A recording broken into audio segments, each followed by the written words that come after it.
Journalism, activism ও double standard শীর্ষক post এডিটোরিয়ালটি লিখেছেন senior সাংবাদিক ও কলামিস্ট এম আবদুল্লাহ। ১.৫ দশক পর ভিন্ন পরিবেশে বিশ্ব মুক্ত গণমাধ্যম দিবস পালিত হল। শেখ হাসিনার ফ্যাসিবাদী শাসনে এ দিবসটিও মুক্তভাবে পালন করা যায়নি। গত ১৫ বছরে দিবসটি উপলক্ষে সভা সেমিনার করতে গিয়ে প্রচণ্ড বাধা ও হয়রানির সম্মুখীন হতে হয়েছে। অনুষ্ঠান আয়োজনের পর গোয়েন্দা চাপে হল বুকিং বাতিল করা হয়েছে। নিরাপত্তা হুমকির মুখে অনেক আলোচকও এ ধরনের অনুষ্ঠানে হাজির হতে এবং কথা বলতে অস্বস্তি বোধ করতেন। এবারের পরিবেশ সম্পূর্ণ ভিন্ন। জুলাই অভ্যুত্থানের পর কোনো সভা সমাবেশ এখন আর নিয়ন্ত্রণ করা হচ্ছে না। ফলে এবার ওয়ার্ল্ড প্রেস ফ্রিডম ডে পালিত হয়েছে এবং হচ্ছে সরব আয়োজনে। সবাই মন খুলে কথা বলছেন। বর্তমান সরকারের সামনে মিডিয়া পরিপূর্ণ স্বাধীনতা ভোগ করলেও ছোটখাটো ঘটনায় সরকারের সমালোচনা করতে পারছেন সবাই। ২৪-এর রক্তভেজা বিপ্লবের এটা অন্যতম প্রাপ্তি বলা যেতে পারে।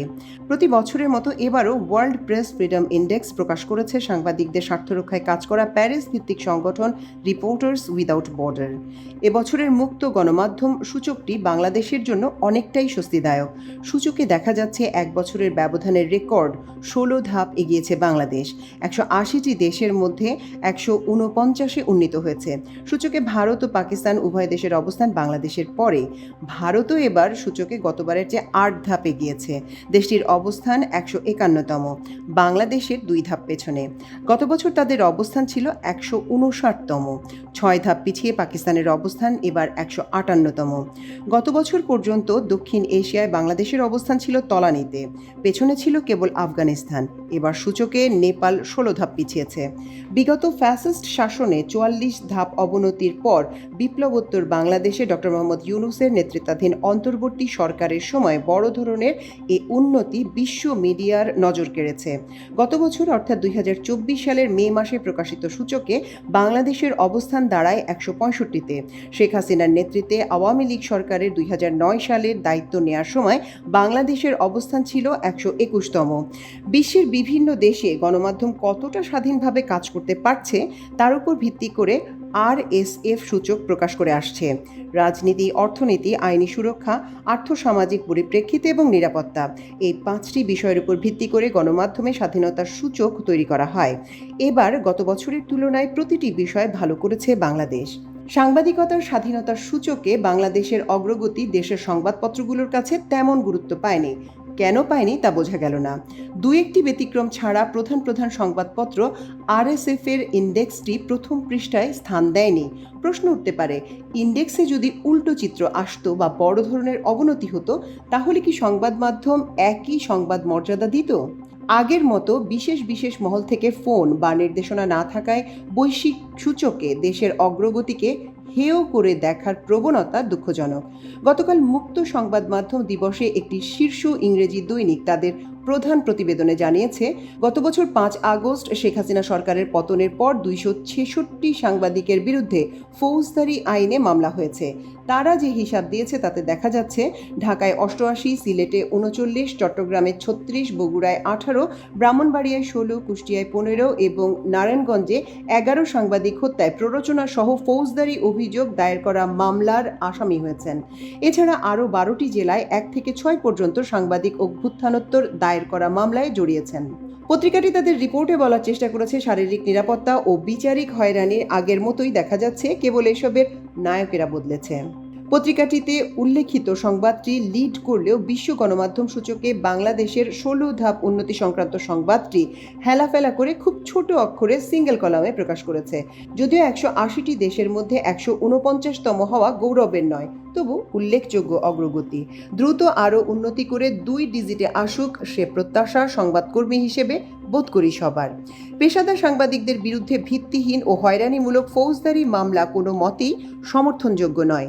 যারা গত ১৫ বছরে ক্ষমতার উচ্ছিষ্ট ভোগ করে অবৈধ উপায়ে বিত্ত বৈভব গড়েছেন, তথ্য প্রমাণ সাপেক্ষে সুনির্দিষ্টভাবে তাদের বিরুদ্ধে সেসব অভিযোগে মামলা হতেই পারে, আইনের মুখোমুখি করা যেতে পারে, কিন্তু অতীতের মতো গায়েবী অভিযোগ দিয়ে হয়রানি নতুন বাংলাদেশের সঙ্গে যায় না।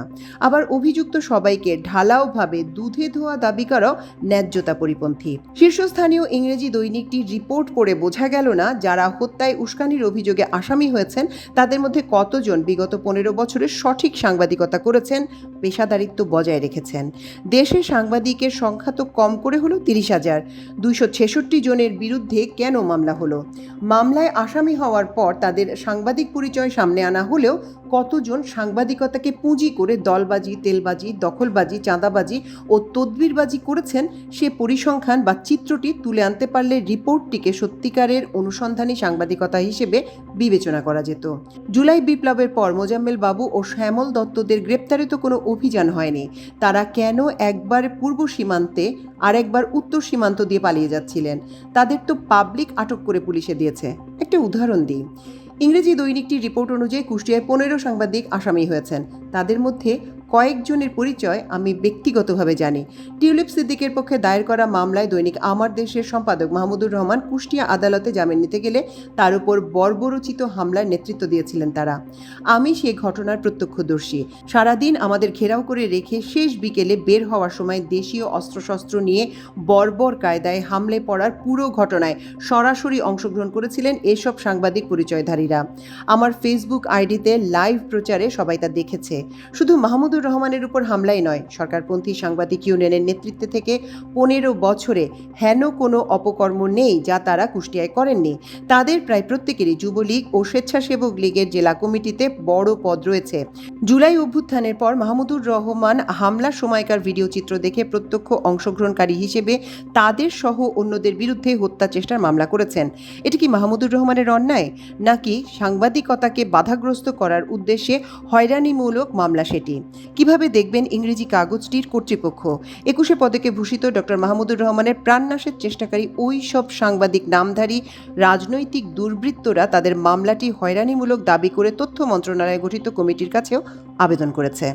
সাংবাদিকরা যাতে অহেতুক হয়রানির শিকার না হন তা নিশ্চিত করতে বর্তমান সরকার তথ্য মন্ত্রণালয়ের এক অতিরিক্ত সচিবের নেতৃত্বে সাংবাদিকদের বিরুদ্ধে হয়রানিমূলক মামলা যাচাই ও পর্যবেক্ষণের জন্য একটি কমিটি গঠন করে দেয়। সে কমিটির আহ্বানে 74 সাংবাদিক আবেদন করে দাবি করেন 5 আগস্টের পর তাদের বিরুদ্ধে হয়রানিমূলক ফৌজদারি মামলা হয়েছে। আবেদনগুলো মাঠ প্রশাসনের মাধ্যমে প্রাথমিক যাচাইয়ে দেখা গেছে অধিকাংশ মামলাই হয়েছে আবেদনকারীর রাজনৈতিক পরিচয়ের কারণে। বিশেষ করে ঢাকার বাইরে থেকে আবেদনকারী সাংবাদিকদের প্রায় 90% রাজনৈতিক পদপদবি রয়েছে। তারা বিগত রেজিমে ক্ষমতা অপব্যবহার করে মানুষকে হয়রানি করেছেন, আর্থিক সুবিধা আদায় করেছেন এবং শারীরিকভাবে লাঞ্ছিত করেছেন। এখন ক্ষমতার পালাবদলে প্রতিশোধ নেয়ার জন্য নির্যাতিতরা বিভিন্ন হত্যা চেষ্টা ও উস্কানির মামলায় তাদের নাম দিয়েছেন অথবা অন্য কোনো অপরাধের কারণে আসামি হয়েছেন। এই যে পলিটিক্যাল অ্যাক্টিভিজমের কারণে মামলা হয়েছে সেগুলোর ক্ষেত্রে সরকারের দায় কতটুকু? সাংবাদিক হিসেবেই বা আমরা তার দায় কতটুকু নেব? অনেকের প্রতিক্রিয়া দেখে মনে হচ্ছে সাংবাদিকদের বিরুদ্ধে ভিত্তিহীন ফৌজদারি মামলা এর আগে কখনো হয়নি। মাহমুদুর রহমানের বিরুদ্ধে যে 124টি মামলা দায়ের করা হয়েছে তার মধ্যে কিন্তু শাহবাগ ও রমনা এলাকায় গাড়ি ভাঙচুরের মামলাও আছে। তিনি আমার দেশ অফিসে পুলিশ গোয়েন্দা বেষ্টনে অবরুদ্ধ থাকা অবস্থায়ও রাস্তায় গাড়ি ভাঙচুর ও আগুন দিয়েছিলেন। যুক্তরাষ্ট্রের নিউ ইয়র্কে শেখ হাসিনা পুত্র জয়কে অপহরণের চেষ্টা মামলায় কারাগারে থেকে মাহমুদুর রহমানের ক্ষেত্রে যদি গ্রেপ্তার, রিমান্ড ও 7 বছরের সাজা পাওয়া সঙ্গত হয় তাহলে সংবাদ সম্মেলনে ও টিভি পর্দায় জুলাই আন্দোলনকারীদের জঙ্গি অভিহিত করে কঠোরভাবে দমন করতে উৎসাহিত করাটা গণহত্যায় উস্কানির শামিল হবে না কেন?